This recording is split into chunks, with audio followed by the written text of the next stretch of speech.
I'm a guy that's 26. Each day I build with bricks. I like Star Wars playset. I'm Rich Boy J.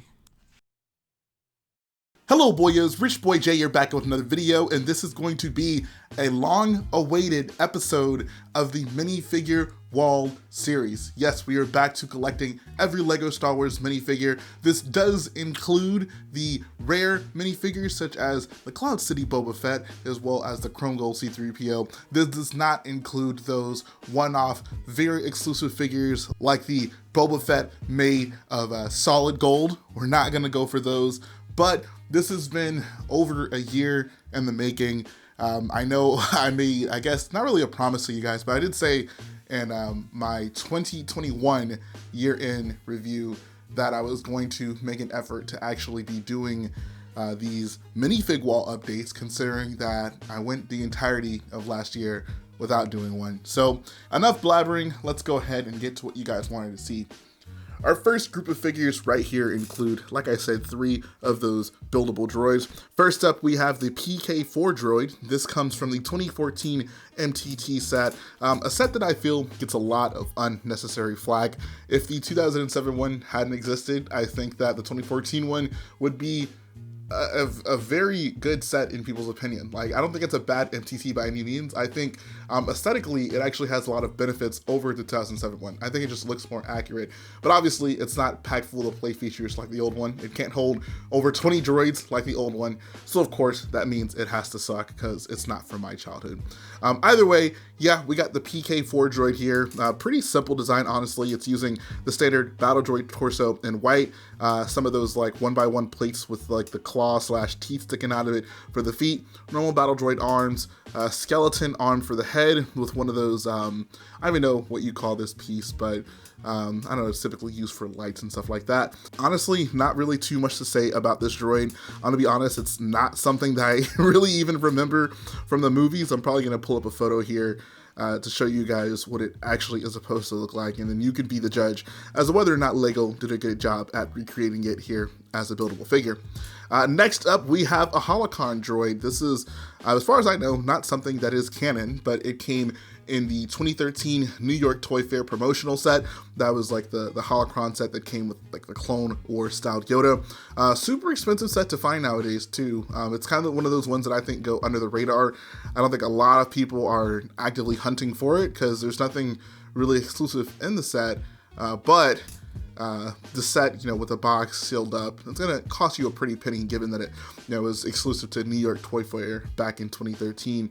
But all in all, I think it's actually kind of a cool looking droid. Like, I could see someone including, if not this exact build, or just a droid that uses this general design as part of like a mock or something, just to have in like a Jedi Temple scene, or if you're not doing that, just have it floating around somewhere on Coruscant or any other random Star Wars planet.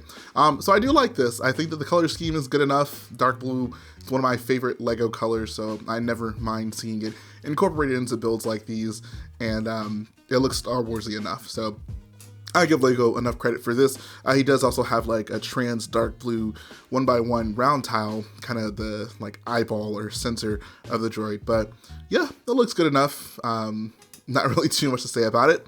Moving on to number 3, we have the worker droid. That's literally what they call it. This came out in a series of 2016 to 2017 search and find books. I think they were generally all the same book, but just they're released in different languages across Europe. So that's why this guy was included. And once again, just not something that is canon. It's kind of something LEGO threw together to include in the book. But I do say it's kind of interesting. When I look at this thing, it honestly reminds me of the red droid we see walking out of Maz's castle in The Force Awakens. So I think this could fit into just a random Star Warsy build. I think I maybe wouldn't use the normal blue for it. I might use something that looks a little bit more weathered, just given kind of the aesthetic of this droid. But overall, it's Star Warsy enough. It has some interesting pieces here, like the skeleton feet in light gray. I actually like that. It's a good piece in that color. Random shovel kind of clipped into the side there, and then this really interesting arm right here. Look at this. Like, got this arm that kind of swings out with a wrench that he's holding in that hand. So he do be fixing stuff. That's pretty much all I got to say about this group. But yeah, got one canon droid here, and then two ones from the figments of Lego's imagination. But a pretty decent collection of figures we got right here. Next up, we got two Walkie Boys. So starting over to the left, we have a Droidika. This is from the 2018 foil pack. And also, I have to say this right off the bat, this might be one of the better Lego Droidika designs, I think. Like, this is the first time I've actually seen this thing in person, and I gotta say, like, it's not terrible. I do still think my favorite Lego Droidika is the original one, while, you know, it's not like the most, I guess, technically advanced one in terms of just matching the Droidika aesthetic, specifically with just kind of the curved section up here near the head. The functionality of that thing, I think, makes it the perfect Droidika toy. So that one will always be high up in my book in that regard. And also the scale of it is just generally very good. But this one is not bad at all. I think that the scale is good enough. It has that kind of rounded section near the neck and head area that I like to look for when it comes to Droidikas. And I don't know, it just works. It's not too overly complicated like the ones from that 2007 MTT that everyone loved so much. I think this is decent, and it kind of sucks that this only came out in like a foil pack, but I like it. I think it looks pretty good. Next up, we have a dwarf spider droid in black. It has like a black dome, and it does rotate. It's on like a what do we call this? Like basically a 2x2 rotating plate here. I can't rotate it just given how I have it sitting on this, which I guess you might consider it a design flaw, because like the clear stand is built into the droid, but if you sit it down on the clear stand, this little rotating area hits like the legs and it can't really rotate. So I don't know if I consider that my fault or consider it like a design flaw, but you'd think if they have the clear stand, then the legs, it should be high enough to allow the legs to sit down low enough to where that doesn't happen. Either way, not a huge deal. I think this thing looks decently good. You know, you look at it, it's like, yep, that's definitely a dwarf spider droid. I think it is also interesting to have it in black. That's not a color I think I've seen this in ever now, like if I think about it. But the black dome, I think, does look really cool, and it's just an interesting piece. I don't know if I've actually even had a black dome piece in my collection so far. But yeah, I think that the scale is decent enough. The legs could probably have more detail. I wouldn't say this is like the best dwarf spider droid that they've made, but I think it works. I think it works especially as a 2018 foil pack. That I guess I didn't mention that. These are both random foil packs from 2018. So yeah, not things released in the US, but some pretty cool builds, and I think fun things to kind of spruce up a battle scene, especially given the fact that we don't get a ton of either of these droids in playsets nowadays.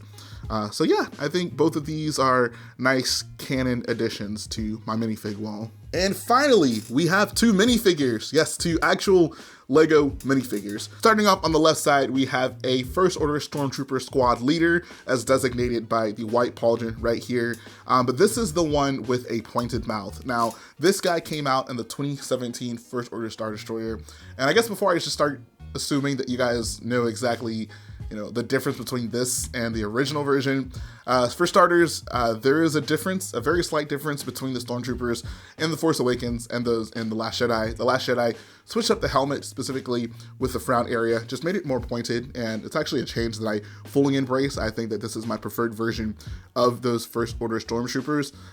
But with that came a weird running change in the Lego First Order Star Destroyer, where they actually switched over from the original like rounded mouth versions of the Stormtroopers, which were in the, you know, like the first few runs of the set, to this pointed mouth version, because I mean, I guess they just wanted to update it. On one hand, it is good that Lego actually made, you know, this version of the Stormtrooper for some Last Jedi sets. Like this happened actually in this set in the First Order Transport Speeder Battle Pack. So it was cool that if you wanted, you know, an accurate Last Jedi First Order Stormtrooper, that they were cognizant of that and made that change at some point.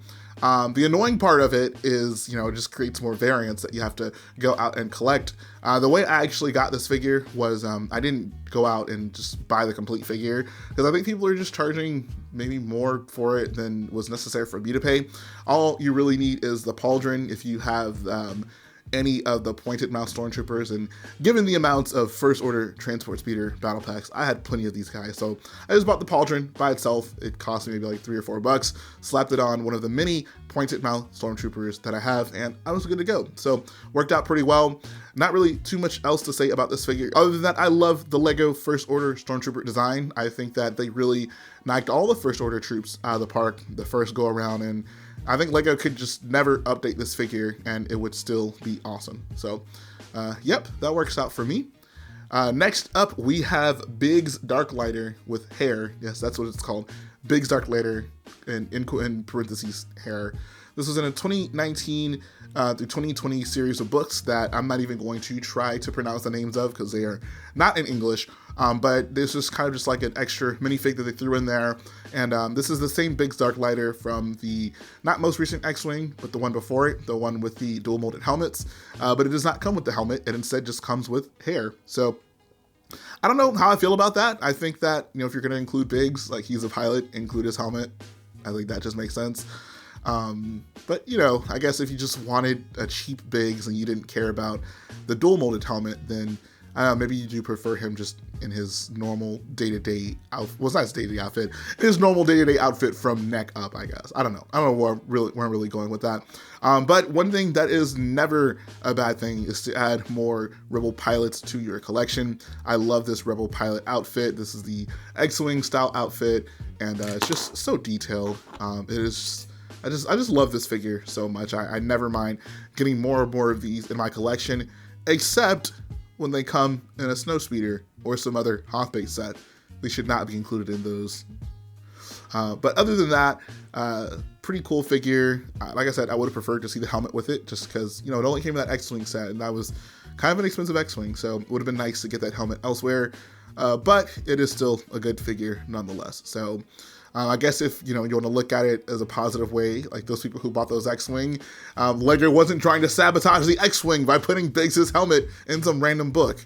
So I'm sure some people will just find it just fine to go along with that narrative. But that's going to finish it up for the minifigures added to my collection. We're going to go ahead and place these babies on the wall, which I'm super excited about because I haven't done that in quite some time. So to the time lapse we go.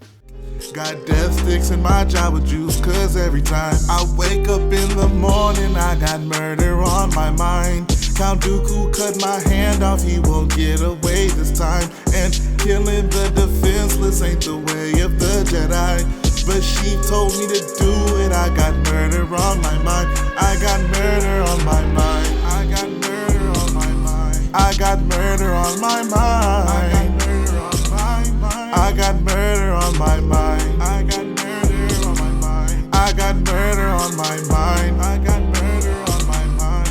I'm talking to the Chancellor cause they asked me to spy. He told me about some powers I can't learn as a Jedi. He said, have you heard the tragedy of Darth Plagueis the Wise? He could save Earth from dying but could not save his own life. I'm about to storm the temple with my 501st troops. Some brats said there's too many. Alrighty, let's take a look at the wall. Since it has been such a long time, I want to just give you guys an overview of what the wall is looking like. You can see it's looking quite full, which is great. The fact that we've made so much progress on this thing since day one makes me very happy. You'll also notice that there are a lot of spaces like here where these little pegs that I made are missing. That actually happened because I needed a bunch of 1x2 black plates, the ones that I'm using here for Starkiller, like back in the day. Not really back in the day, it feels like back in the day, that was just last year. So I ended up robbing them from the minifig wall. So that is going to be something that I'm absolutely going to have to replace. Shouldn't be hard, I mean, I have all the pieces necessary for that on hand, but I definitely want to do that because there were a couple instances where I was putting figs on the wall today and I'm like, I'm missing so many pegs. Like this, like I needed a spot for, I think the holocron droid right here, and this peg was missing. So I had to steal it from another area. So long story short, yes, going to have to do that. So speaking of the holocron droid, that was the oldest minifigure that we added to the wall today, the 2013 one. So everything else came from either this level or below. So panning down, we have the worker droid chilling right here next to Pow and a Blue Squadron Rebel pilot right there. Over on this side, we have the dwarf spider droid looking pretty good. We got the Droidika chilling right here. I wish I had a better option for placing some of these really large droids on the walls, but to just maintain the consistency with the minifigures and really conserve space, this is pretty much what I have to do, which is kind of unfortunate, but you know, it is what it is. I guess the nice part is most of these are actual minifigures and they fit just fine. Right before him, we have that First Order Stormtrooper squad leader. The thing that probably sucked the most about today is I realized the Biggs Dark Lighter that I bought is actually not actually has a reserved spot on the wall right now. So for those of you who don't know, I ran out of space on the wall at some point because, you know, Lego is just adding so many more minifigures, so many more new minifigs to the Star Wars catalog in these more recent years, which meant that, like, you know, I'm going to have to eventually extend this thing downward or make more space at the top to shift everything up. But what that also means is I think like 2019 January is, or April maybe, is the last spot that actually has spaces on the wall. So if I'm buying any sets or minifigures from before that point, I can't put them on the wall. I figured I had an empty spot here, so I just put Biggs at the very last spot, but that is absolutely not where he's supposed to go. So it's becoming more and more apparent, just the necessity for me to go ahead and extend the wall. But I'm still going to hold off on that. I'm still going to, right now, focus on filling in some of those early gaps, because there are still some. There's not a lot, but there are still some. And then we'll, you know, once we get to a point where, you know, most of the wall is full, you know, there's maybe a handful of empty spots just from some of those super rare, expensive figures, then we'll go ahead and reset everything together, because for whatever reason, the minifigs, like in their order, are constantly changing. Like when I first started, for example, Old Arbido and the original Sebulba figure were like the first two that were supposed to be on the list. Now they're like somewhere randomly at the bottom. So that, just a small change like that would mean that every single figure after them would have to be shifted backwards. So I guess to not double my work because of the fluidity of these figures for whatever reason and the way that Brickset or Bricklink catalogs them, I'm just going to hold off on that until the very last minute where I have to do it, because I don't want to do it like now or even last year and then end up in a position where I'm like, oh, well, I got to move the whole thing again. So hopefully that makes sense to you guys. But all in all, I'm happy to be doing this again. Going to make this definitely a more regular thing on the channel now. And I think just go ahead and knocking out this one episode after it's been such a long time will for sure help me get back in the groove of things. So I hope that you guys enjoyed seeing the minifig wall return. For me, it's cool making more progress on this, because it's still a huge priority of mine to complete this thing. This is literally Lego Star Wars history right here, starting from the very beginning, the opening days, 1999, and I'm progressing to modern times. So it's really cool to just have that like history lesson of Lego Star Wars right here on one wall to reference. It also was just a cool flex to say, yeah, got all the Lego Star Wars minifigs. But that's all I got for you guys today. If you like what I do, go ahead and support the video by hitting the like button, support the channel by smashing that subscribe button, and I'll be back again very soon.